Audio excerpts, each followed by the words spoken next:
تو مارمزون طرف داشت روزه میخورد تو خیابون، اومد گفتش که ببخشید دوست عزیز شما جزء اقلیت‌های دینی هستی؟ گفت نه من جزء اکثریت بیدین هستم.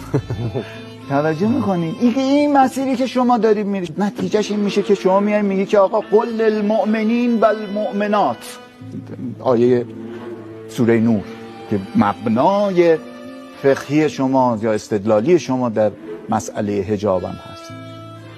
میگه آقا من نخواستم، من مؤمن نیستم اصلا، من به اون چیزی که تو میگی مؤمن به اسم من مؤمن، من مؤمن اصلا مورد خطاب آیه خداوند نیستم، من مؤمن نیستم. چیکار کنم؟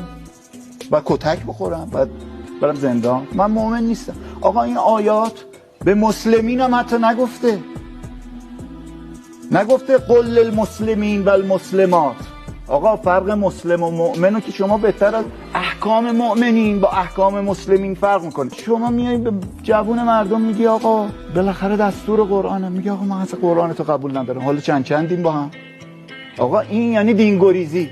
شما با اصرار بر چیزی که خود علما خودتون هم لباسهای شما سر و کله هم دیگه میزنی، ما هم شهروندار تماشاچی هستیم در این ماجرا، خودتون با هم به توافق نرسیدی که حدود و ثغور این مداخله در کجاست.